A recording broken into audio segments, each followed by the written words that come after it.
এদিকে দিয়ে স্লো মারেন, স্লো মারেন।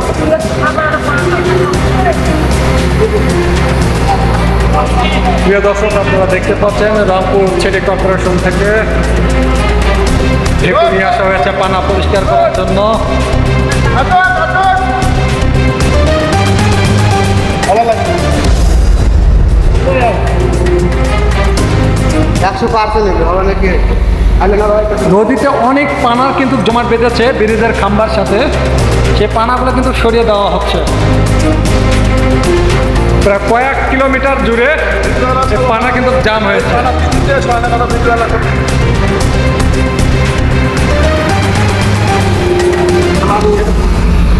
প্রিয় দর্শক, সিটি কর্পোরেশন থেকে পরিষ্কার করা হচ্ছে।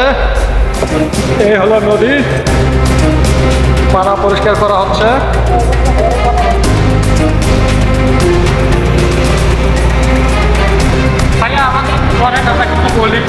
দর্শক, আপনারা দেখতে পাচ্ছেন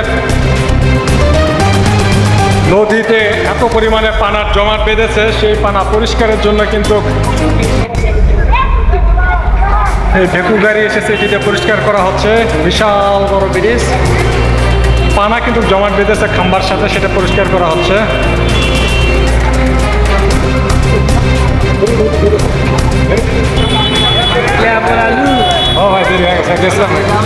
এক জায়গায় হচ্ছে মারা হয়েছে, সেটা ভিডিও করতে গেছে আলিপুর মারা হয়েছে, পুড়িয়ে মারছে। এখন ভিডিও তো পরে করবো। প্রিয় দর্শক, আপনারা দেখতে পাচ্ছেন এই ব্রিজে অনেক জমাট বেঁধেছে কচুরিপানা, আর এই গাড়িতে ঢেকু গাড়িতে পরিষ্কার করা হচ্ছে। পানার জমাট বাঁধার কারণে অনেক ক্ষেতের ফসল নষ্ট হচ্ছে নদীর দুই ধারে। এটি কিন্তু রংপুর সিটি কর্পোরেশন 33 নং ওয়ার্ড।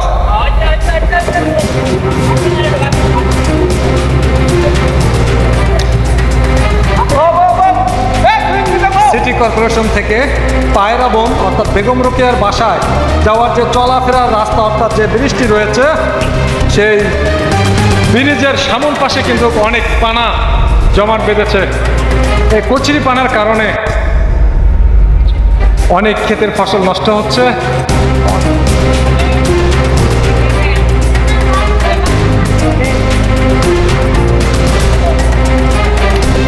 প্রিয় দর্শক,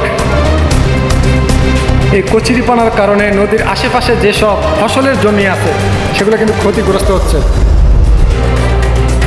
আর এই ক্ষতি যাতে না হয়, রংপুর 33 নং ওয়ার্ডের কাউন্সিলর মোহাম্মদ আলহা সিরাজুল ইসলাম সিরাজ, তার নেতৃত্বে রংপুর সিটি কর্পোরেশন থেকে এই গাড়িটি পাঠানো হয়েছে পানা পরিষ্কার করার জন্য।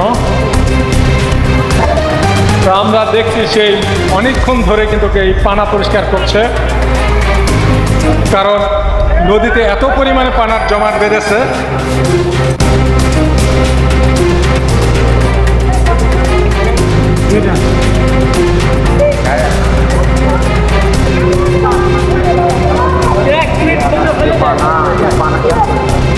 বিশাল জমা না, মনে হয় না কাজ পানাটা তাও ভাঙে না, পানা তাও তাও দেখো পানা বুঝতে হাঁটে না। হ্যাঁ,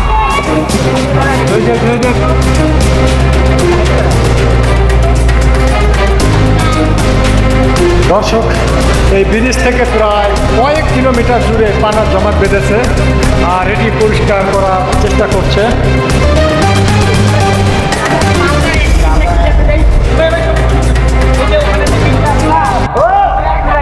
যাচ্ছে যাচ্ছে যাচ্ছে যাচ্ছে